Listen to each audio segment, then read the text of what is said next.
कुंदकेश्वर अर्थात गणेश जी के हाथ में जो कुंदुक होता है, उस कुंदुक, जो गणेश जी के हाथ में कुंदुक होता है, 7 दुर्बा। कितनी दुर्बा लेना है? दूबा बोलते हो, दुर्बा बोलते हो, पंजाब में क्या बोलते हैं? दुर्बा ही बोलते हैं ना। तो 7 दुर्बा, उसके पीछे के हिस्से में लाल चंदन लगाना और गणेश जी को कुंदकेश्वर महादेव के नाम से समर्पित करना। जब दुर्वा चढ़े, उस पहले तो आप कुंदकेश्वर महादेव का नाम ले लेना। जब दुर्वा गणेश जी के पास में चढ़े,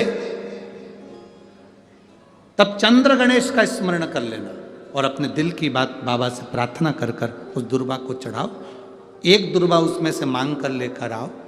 जिस दुर्वा को जब मांग कर लेकर आओ, तो वह जो व्यक्ति नशे में धुत रहता है या गलत काम में धुत रहता है, उसको वो दुर्वा सुबह खाली पेट एक दुर्वा उसको खाने को दो। नहीं खाए तो उसको कोई भोजन आदि के साथ में उसको दो। उसका नशा धीरे धीरे धीरे धीरे वो छोड़ देगा और श्रेष्ठ बन जाएगा।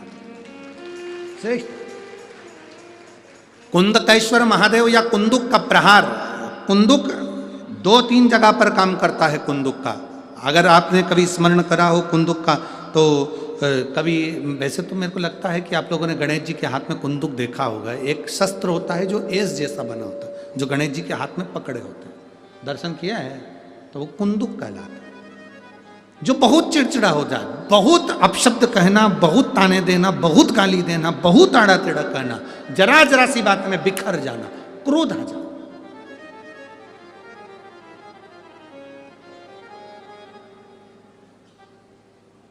श्वेत पुष्प, सफेद पुष्प बेलपत्री के साथ जब देवाधिदेव महादेव के ऊपर समर्पित करा जाता है, थोड़ी देर चढ़े रहने के बाद बेलपत्र और श्वेत पुष्प में से सफेद पुष्प उठाकर बेलपत्री के वृक्ष के नीचे समर्पित कर दिया जाता है, जो शिवलिंग पे चढ़ाया गया, और उसका एक श्वेत पुष्प उठाकर शिव का चढ़ा हुआ बेलपत्री के वृक्ष के नीचे समर्पित कर दिया जाता है।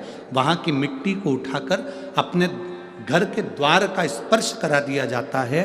तो क्रोध करने वाला व्यक्ति, चिड़चिड़ करने वाला व्यक्ति कुंदकेश्वर महादेव का नाम लेकर जब वो रज लगाई जाती है, मिट्टी लगाई जाती है, तो वो धीरे धीरे क्रोध करना बंद कर देता। घर में पूरे शांति और आनंद की अनुभूति होने लगती है।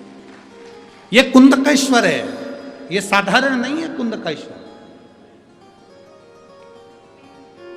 माता पार्वती ने कुंदुक उठाकर प्रहार करा, और जैसे ही माता पार्वती ने कुंदुक उठाकर प्रहार करा, प्रहार करते से विदल उत्पल के ऊपर, प्रहार करते से विदल उत्पल के प्राण चले जाते हैं और वो कुंदुक भगवान शंकर के चरणों में जाकर गिर जाता है।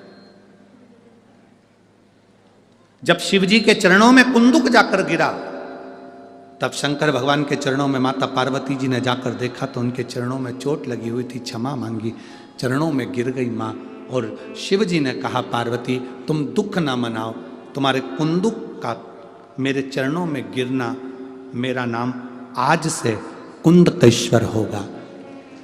पार्वती, मेरे चरणों में कुंदुक का प्रहार हुआ और मेरा नाम कुंदकेश्वर हुआ। आज के बाद मृत्यु लोक में रहने वाला व्यक्ति, उसके शरीर में अगर कोई रोग, कोई दुख व्यापेगा और वो मेरे कुंदकेश्वर की कथा को पूरी सुन लेगा या कुंदकेश्वर के नाम का उच्चारण कर लेगा, तो उसके दुख का, उसके शरीर के रोग का मैं निवारण कर दूंगा। वो कुंदकेश्वर महादेव है। बोल कुंदकेश्वर महादेव की। वो कुंदकेश्वर महादेव, कुंदुक का नाम रखकर कुंदकेश्वर। आपसे निवेदन, कभी आपको लगे कि दवाई औषधि काम नहीं कर रही, आप कुंदकेश्वर का नाम लें।